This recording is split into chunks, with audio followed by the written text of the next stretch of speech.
So the second wave of psychology that influenced positive psychology was the Behavioralist Movement. Now with the Behavioralist Movement, they focused more on, it was almost a step in the wrong direction in terms of the development of positive psychology. During the 19th century, behavioralism was the 1920s to mid-1950s. During the 19th century, positivism emerged, which is the belief that knowledge could only be certain if it was a result of publicly observable events and was subjective in nature.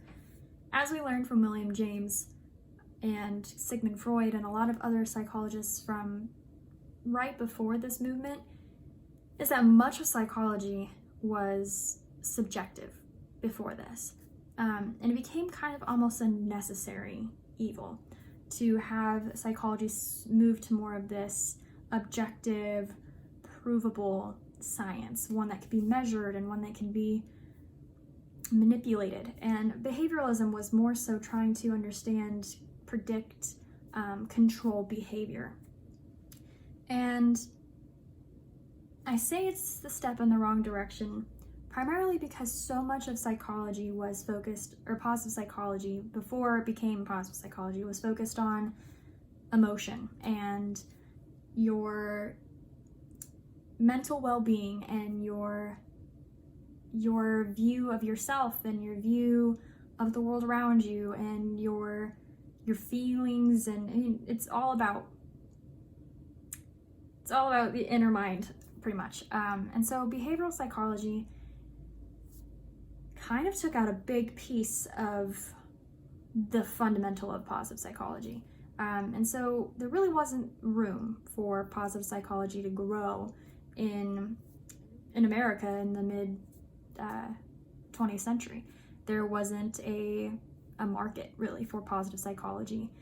And individuals like B.F. Skinner believed that the study of consciousness was an introspection, had no place within psychology.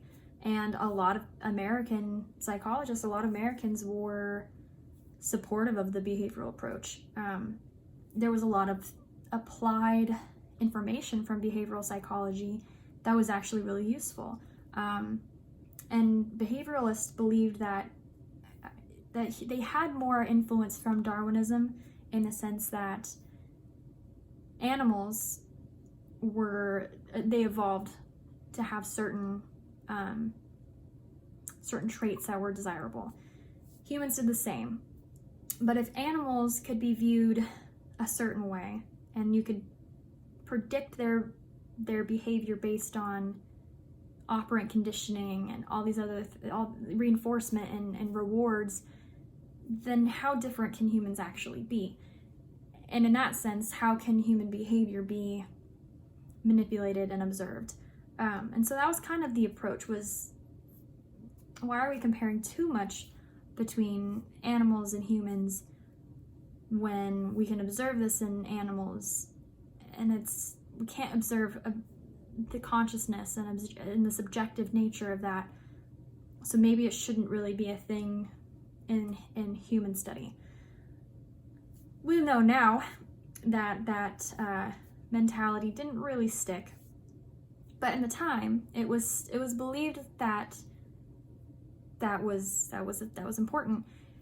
But granted, B.F. Skinner didn't have he knew that his theory was not going to last very long, especially because cognitive psychology came pretty rapidly after. It was already happening in Europe, but it came pretty rapidly after. And he had a lot of criticism for completely throwing out consciousness and introspection. But he had a lot of influence, and even so much that there's one piece that I find very applicable from behavioral psychology. There's probably more, but this is the one that I can think of, and it's coping strategies. It's an adaptation to a stimuli. And you learn about this in the military. I'm in the military, but you learn about it. Resilience, the ability to bounce back from trauma, from adversity, from stress. And so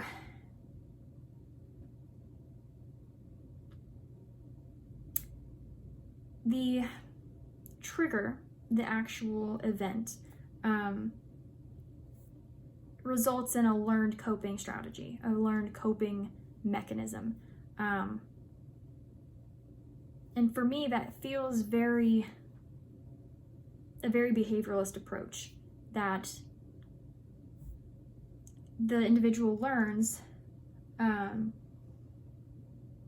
not go back to certain thoughts, certain events, certain experiences, because ouch, it hurts, ouch, it's hot.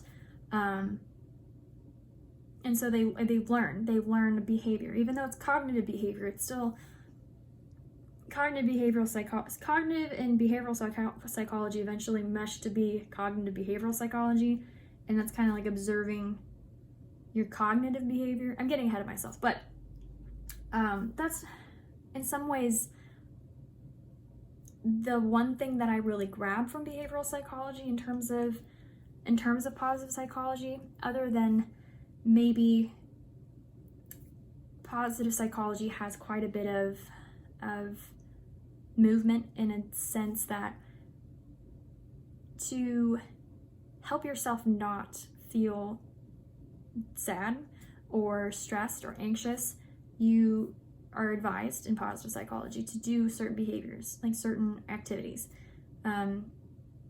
which release endorphins, which is a reward, right? It's a reward. You're exercising because you're stressed, because it releases endorphins, but you're exercising, you're doing something, and you're getting a reward. So it's a positive reinforcement of a behavior. But that takes like conditioning. It's not just you go to the gym once and all of a sudden you're good. Like, it takes conditioning to discipline yourself to go to the gym. That's mainly what I get out of it. But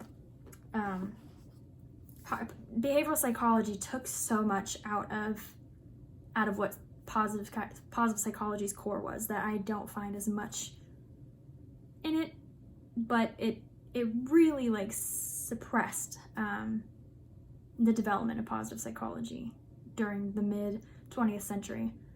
But the next wave of psychology is probably the most influential for positive psychology, which is the Humanist Approach, which we'll get to next.